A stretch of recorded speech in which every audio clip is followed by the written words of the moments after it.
వారు సంతోషంతో మిగతా శిష్యుల దగ్గరకు వచ్చారు. ప్రభువు సజీవుడే లేచి ఉన్నాడు. ఆయన సీమోనుకు కనిపించాడు. దారిలో వచ్చేటప్పుడు మేము అతను గుర్తించాం. ఆయన రొట్టి విరిచినప్పుడు మేము గుర్తించాం. ఎమ్మాయిలోనా ఆయన అక్కడ కనిపించడం ఎంత ఆశ్చర్యం.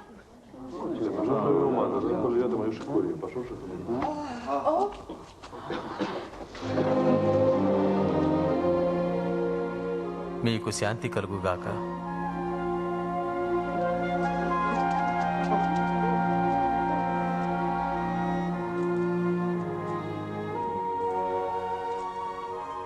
మీరెందుకు కలవరపడుచున్నారు?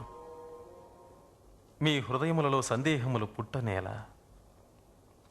చూడుడి, నా చేతులను పాదములను చూడుడి. నేనే ఆయన ననుటకు నన్ను పట్టి చూడుడి.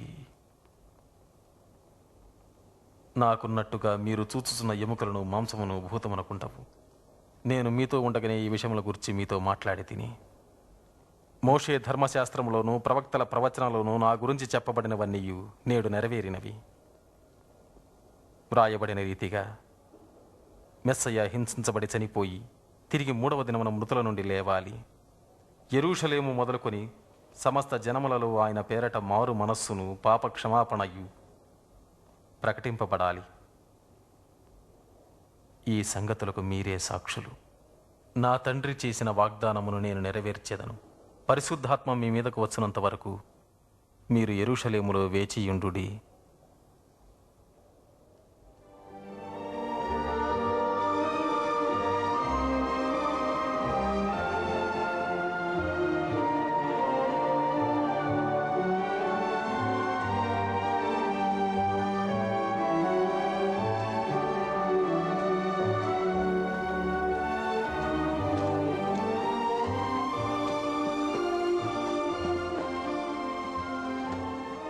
దేవుడు మిమ్ములను ఆశీర్వదించి కాపాడును. పరలోకమందును భూమి మీదను నాకు సర్వాధికారము ఇవ్వబడి ఉన్నది. కాబట్టి మీరు వెళ్ళి సమస్త జనులను శిష్యులుగా చేయుడి. తండ్రి యొక్కయు కుమారుని యొక్కయు పరిశుద్ధాత్మ యొక్కయు నామములోనికి వారికి బాప్తిస్మమిచ్చుచు నేను మీకు ఏ ఏ సంగతులను ఆజ్ఞాపించి తినో వాటినన్నిటినీ గైకొనవలనని వారికి బోధించుడి. నేను యుగ సమాప్తి వరకు సదాకాలము మీతో కూడా ఉంటాను. ఆమేన్.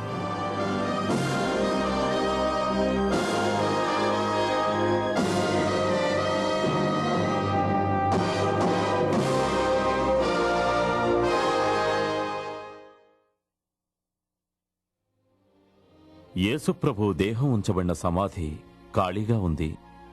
ఆయన శిలువ వేయబడిన తర్వాత 3 రోజులకు సజీవంగా లేచాడు. ఆయన సజీవుడు. ఆయన నీ జీవితంలోనికి రాగోరుచున్నాడు.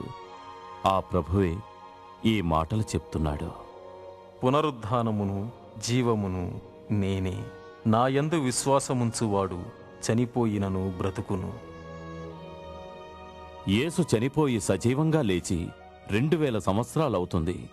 కాని ఆయన ఈ రోజును కూడా సజీవంగా ఉన్నాడు. లోకంలోకెల్లా ఆయన ప్రభావం చాలా అమోఘమైంది. గత శతాబ్దంలో ఎందరో రాజులు రాజకీయ నాయకులు గర్వించారు, గతించారు.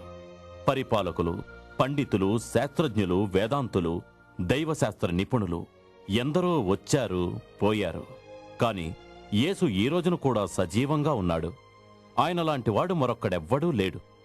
ఆయన అపూర్వ వ్యక్తి. ఆయన పుట్టుకే అపూర్వం.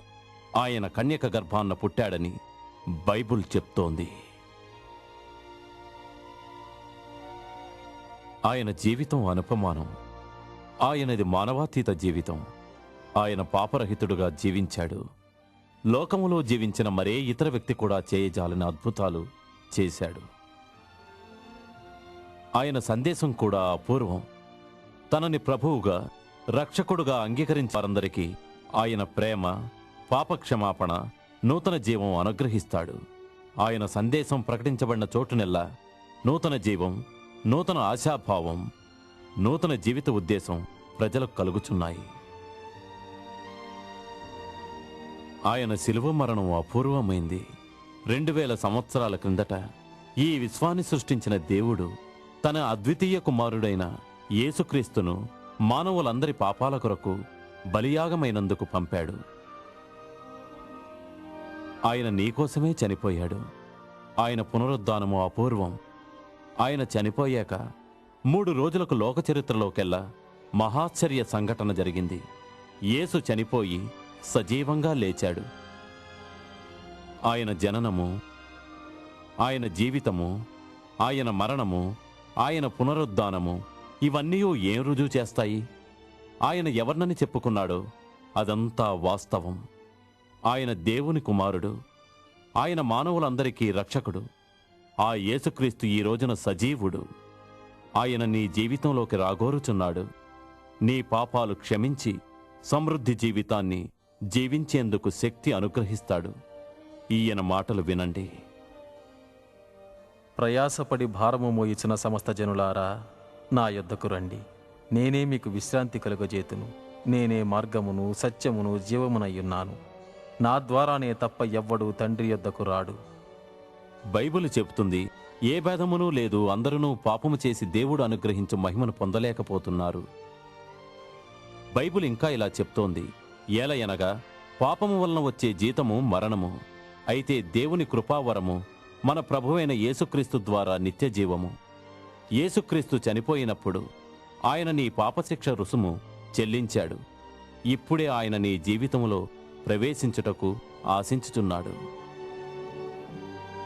ఇదిగో, నేను తలుపు యొద్ద నిలుచుండి తట్టుచున్నాను. ఎవడైనను నా స్వరము విని తలుపు తీసిన ఎడల నేను అతనిలోనికి వచ్చేదను.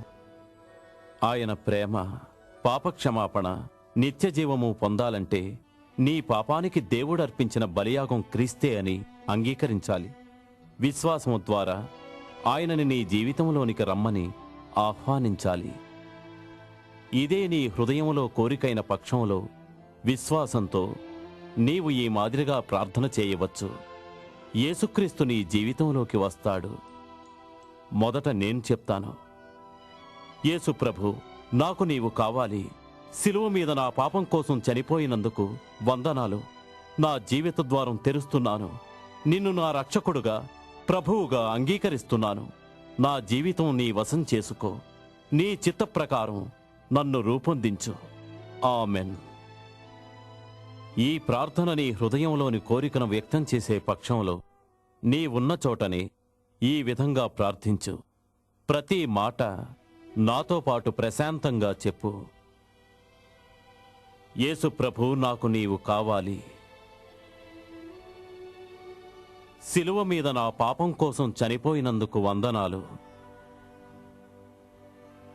నా జీవిత ద్వారం తెరుస్తున్నాను. నిన్ను నా రక్షకుడుగా, ప్రభువుగా అంగీకరిస్తున్నాను. నా జీవితం నీ వశం చేసుకో. నీ చిత్త ప్రకారం నన్ను రూపొందించు. ఆమెన్. ఈ విశ్వాస ప్రార్థన నీవు చేశావు. నీ జీవితంలోనికి యేసు ప్రభువుని ఆహ్వానించావు. ఆయన నీ జీవితంలోనికి వచ్చాడని నిశ్చయంగా నీవు నమ్మాలి. ఎందుకంటే ఆయన వాగ్దానం చేశాడు. నీవు ఆయనను అడిగినట్లయితే ఆయన నీ జీవితంలోకి వస్తాడు. నీవు దేవుని బిడ్డవని, నీకు నిత్యజీవము ఉన్నదని, నీ పాపములు క్షమింపబడినవని సంపూర్ణముగా విశ్వాసముంచు. యేసు వాగ్దానం చేసిన సంపూర్ణ జీవితమును అనుభవించుటకు నీవు కోరుకున్నట్లయితే ప్రార్థన ద్వారా ప్రతిరోజు ఆయనతో మాట్లాడు. బైబిల్ గ్రంథం చదువుట ద్వారా నీ జీవితం పట్ల దేవుని ఉద్దేశమును తెలుసుకో.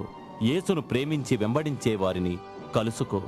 ముఖ్యముగా ఆయన వాగ్దానం ఎల్లప్పుడూ జ్ఞాపకం చేసుకో. నేను మిమ్ము ఎన్నడును విడువను, ఎడబాయను. ఇదిగో, నేను యుగ సమాప్తి వరకు సదాకాలం మీతో కూడా ఉంటాను.